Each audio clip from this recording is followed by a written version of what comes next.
আজ শুক্রবার 7ই চৈত্র 2025 সালের 21শে মার্চ। বৃশ্চিক রাশি, বৃশ্চিক লগ্ন, স্করপিয়ান সাইন জাতক জাতিকাদের আজকের দিনটি কিন্তু এক প্রকার বেশ কাটতে চলেছে।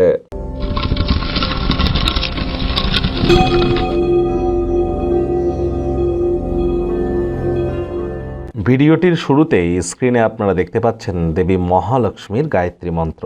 ওম শ্রী মহালক্ষ্মী চ বিদ্মহে বিষ্ণুপত্নী চ ধীমহি তন্ন লক্ষ্মী প্রচোদয়াৎ। এটি আজ আপনারা সন্ধেবেলার সময় যদি পারেন 108 বার জপ করুন। মহিলা যারা আছেন তারা আজ সন্ধেবেলার সময় স্নান আদি সেরে লক্ষ্মীর ঘটের সামনে বসে সাদা রঙের বস্ত্র অথবা লাল রঙের বস্ত্র পরিধান করে লক্ষ্মীর পাঁচালী পাঠ করুন। বৃহস্পতিবার লক্ষ্মীর পাঁচালী পড়ে কোনো লাভ নেই, ওটা গুরুবার চেষ্টা করুন। আজ শুক্রবার লক্ষ্মীবারে লক্ষ্মীর পাঁচালী পড়বার, এটি আপনাদেরকে বহুলাংশ উপকৃত করবে। যারা লক্ষ্মীর পাঁচালী পড়বেন তারা নিরামিষ খাবেন। প্রেমের জীবনে বাধা বিপত্তি যদি থেকে থাকে, সম্পত্তি তৈরিতে, ওয়েলথ ক্রিয়েশনের ক্ষেত্রে, ক্রিয়েটিভ জগতে বা আপনার ল্যাভিশ লাইফস্টাইল মেনটেন করতে গিয়ে কোনো প্রবলেম হচ্ছে, ফেমাস হতে গিয়ে প্রবলেম ফেস করছেন বা ক্রিয়েটিভ জগতে কোনো প্রবলেম ফেস করছেন, তাহলে শুক্রের মজবুতি অত্যাবশ্যক। এমনকি আমাদের গোপনাঙ্গ সম্পর্কিত কোনো সমস্যা থেকে থাকলেও শুক্রের মজবুতি অত্যাবশ্যক। ডোপামিন হরমোন, যেটা আমাদের হ্যাপিনেসের কারক তত্ত্ব, সেটি বৃদ্ধি করতে গেলেও শুক্রের মজবুতি অত্যাবশ্যক। স্নানের জলে হাফ কাপ কাঁচা দুধ, গঙ্গা জল বা আতর ইত্যাদি দিয়ে স্নান করুন, লক্ষ্মীর নাম জপ করুন, অত্যন্ত উপকৃত হবেন। ভাগ্য মিটার আজ আপনাদের বলছে 7 আউট অফ 10। ভাগ্য আপনাদের অনুকূলেই থাকবে। স্বাস্থ্যগত ব্যাপারে আপনাদেরকে একটু সাবধানতা অবলম্বন করেই চলতে হবে।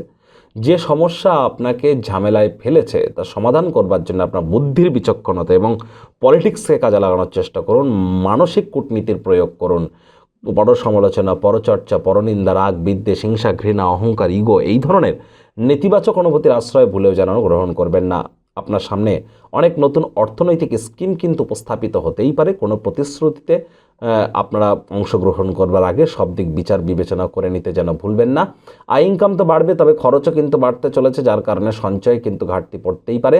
চাকরিজীবী যারা আছেন তাদের অফিসের পরিবেশ এক প্রকার বেশ, বস কলিগদের সাথে ভাব ভালোবাসাও বাড়বে। কর্মে গতি অনুভব করবেন। নিজের মেধা, দক্ষতা, ট্যালেন্টের দৌলতে প্রশংসার পাত্রপাত্রীও আপনারা হতে চলেছেন। রাজনীতিবিদ যারা আছেন জনসংযোগ বৃদ্ধি করেই দেখুন, সমাজে পপুলারিটিও বাড়বে। আপনার দক্ষতা প্রদর্শনের সুযোগ আজ আপনারা পাবেন। আজ আত্মীয় স্বজনদের কাছে ছোটোখাটো সফর আপনার ক্লান্তিকর দৈনিক কাজের সূচি থেকে আপনাদেরকে রিলিফ দেবে। আজ রাজনীতিবিদরাও জনসংযোগ বৃদ্ধি করতে পারলে পপুলারিটি বাড়বে। শিক্ষার্থী বিদ্যার্থীরা যে কোনো প্রকার পরীক্ষা প্রতিযোগিতায় সফলতা অর্জন করবেন। উচ্চশিক্ষার জন্য যারা বিদেশ যাত্রার কথা ভাবছিলেন, ভাগ্যদেবীও আজ আপনাদের পক্ষেই আছেন। সন্তান সন্ততি থেকে থাকলে তারাও তাদের কৃতিত্বের দ্বারা আপনাদেরকে গর্বিত করবে। হাউস ওয়াইফদের জন্যও দিনটি এক প্রকার বেশ। প্রেমিক প্রেমিকা, স্বামী স্ত্রী উভয়ের ক্ষেত্রেই বলবো, ফুল ফুটুক আর না ফুটুক, আজ আপনাদের প্রেমের বাগানে বসন্ত। দিনটিকে যতটা সম্ভব রোম্যান্টিক করে তোলা যায় সেই প্রচেষ্টাই আপনাদের জারি রাখা উচিত। অবিবাহিতদের বিবাহের যোগ পরিলক্ষিত হচ্ছে। যারা প্রেমে পড়েননি তাদের জীবনে স্বপ্নের নারী বা পুরুষের আগমন আজ কিন্তু হতেই পারে। একটু প্রচেষ্টা আপনাদেরকেও করতে হবে। শত্রুপক্ষ, বিরোধী পক্ষ একটু হলেও শক্তিশালী কিন্তু থাকছে। পরিবার, পরিজন, নিকটস্থানীয় ব্যক্তিবর্গদের সাথে আপনাদের ভাব ভালোবাসা আজ বৃদ্ধি পাবে।